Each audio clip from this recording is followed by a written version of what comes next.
नमस्कार। आज बात करेंगे एक ऐसे पॉलिटिकल स्कैंडल की जिसने भारत की राजनीति में भूचाल ला दिया है। और इसके सेंटर में है देश की सबसे मुखर सांसदों में से एक, महुआ मोइत्रा। तो आखिर ये पूरा मामला है क्या? इस पूरे विवाद की जड़ में एक बहुत ही गंभीर आरोप है। क्या संसद में सवाल पूछने के लिए पैसे या तोहफे लिए गए? बस यही एक सवाल इस पूरी कहानी को एक पॉलिटिकल थ्रिलर बना देता है। देखिए, ये कोई सीधी सादी पॉलिटिकल स्टोरी नहीं है। इसमें एक तेज तर्रार सांसद हैं, उनके एक एक्स बॉयफ्रेंड, देश के दो सबसे बड़े कॉर्पोरेट जायंट्स और हाँ, एक कुत्ता भी। इन सबने मिलकर इस मामले को एक सनसनीखेज ड्रामा में बदल दिया है। तो चलिए इस कहानी की परतें खोलना शुरू करते हैं। सबसे पहले ये समझना जरूरी है कि आखिर ये जो मुख्य आरोप है वो है क्या। इस स्कैंडल को मीडिया में एक नाम दिया गया है, कैश फॉर क्वेरी। आसान भाषा में इसका मतलब है जब कोई सांसद किसी बिजनेसमैन के कहने पर संसद में सवाल उठाने के लिए पैसे या महंगे गिफ्ट्स लेता है। ये मामला हमें सीधे 2005 के एक बड़े स्कैंडल की याद दिलाता है, जब ठीक ऐसे ही आरोपों में 11 सांसदों को अपनी सीट गंवानी पड़ी थी। तो महुआ मोइत्रा पर 3 बड़े-बड़े इल्जाम लगे। पहला कि उन्होंने बिजनेसमैन दर्शन हीरानंदानी से करीब 2 करोड़ रुपए कैश और कीमती तोहफे लिए। दूसरा, इन पैसों के बदले उन्होंने संसद में वो सवाल पूछे जो हीरानंदानी के कॉम्पिटिटर अडानी ग्रुप को टारगेट करते थे। और तीसरा, जो शायद सबसे चौंकाने वाला आरोप है, कि उन्होंने संसद का अपना ऑफिशियल लॉगिन आईडी और पासवर्ड हीरानंदानी को दे दिया था ताकि वो दुबई से सीधे सवाल पोस्ट कर सकें। अब किसी भी बड़े ड्रामे की तरह इस कहानी में भी कुछ मेन कैरेक्टर्स हैं। चलिए एक एक करके उनसे मिलते हैं। सबसे पहले महुआ मोइत्रा तृणमूल कांग्रेस की सांसद हैं और सरकार की सबसे तीखी आलोचकों में से एक मानी जाती हैं। फिर आते हैं जय अनंत देहाद्राय, जो महुआ के एक्स पार्टनर हैं और इस मामले के विसल ब्लोअर, मतलब वो शख्स जिन्होंने इस मामले का खुलासा किया। तीसरे किरदार हैं निशिकांत दुबे, बीजेपी के सांसद जिनकी महुआ मोइत्रा से पुरानी राजनीतिक खींचतान रही है और उन्होंने ही इस मामले में फॉर्मल कंप्लेंट फाइल की है।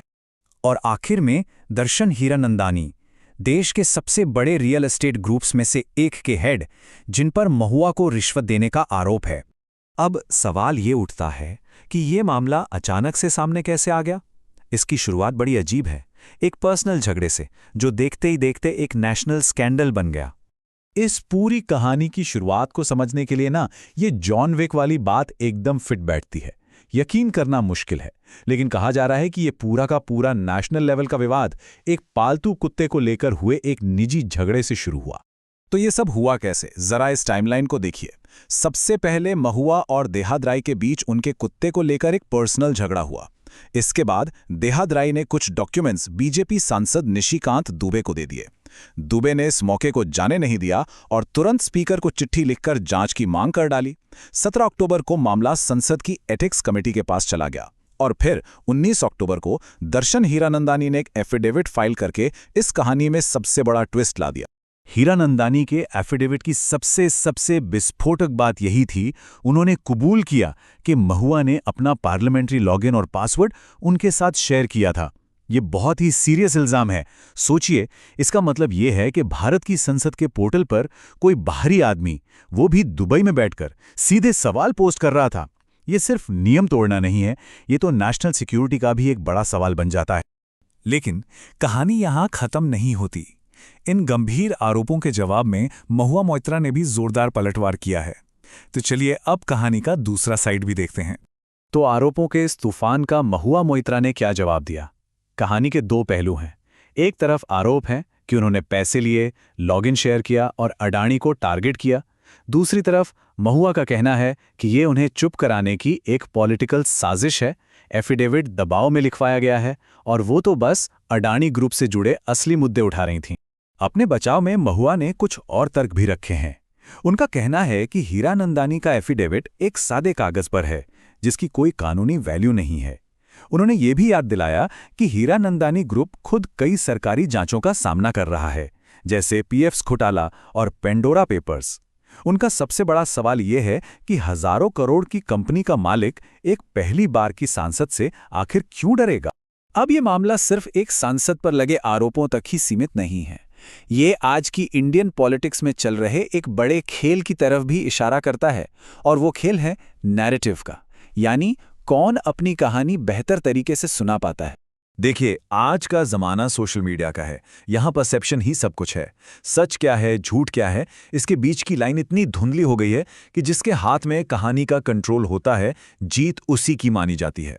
कोर्ट का फैसला आने से बहुत पहले ही सोशल मीडिया की अदालत में किसी की भी इज्जत को उछाला जा सकता है। आलोचक एक पैटर्न की तरफ इशारा कर रहे हैं जिसे वो अडानी क्रोनोलॉजी का नाम दे रहे हैं। उनका कहना है कि जिस भी नेता ने अडानी ग्रुप पर खुलकर सवाल उठाए, उसके खिलाफ कोई ना कोई एक्शन हुआ है। राहुल गांधी की मेंबरशिप गई, संजय सिंह जेल में हैं, राघव चड्ढा सस्पेंड हुए और अब महुआ मोइत्रा एथिक्स कमेटी का सामना कर रही हैं। हाँ, एक बात याद रखना बहुत जरूरी है कि अभी तक ये पूरा मामला सिर्फ आरोपों और जांच के लेवल पर है। महुआ मोइत्रा के खिलाफ कोई फॉर्मल चार्जशीट फाइल नहीं हुई है और ना ही पब्लिक में कोई ऐसा पक्का सबूत रखा गया है जिसे आखिरी सच माना जा सके। और ये पूरा एनालिसिस हमें एक बहुत बड़े सवाल पे लाके छोड़ देता है। जब लड़ाई सच से ज्यादा कहानी गढ़ने की हो, जब हर कोई अपना अपना नैरेटिव सुना रहा हो, तो एक आम इंसान के लिए तथ्य क्या हैं, वो किस पर यकीन करे, ये एक सोचने वाली बात है।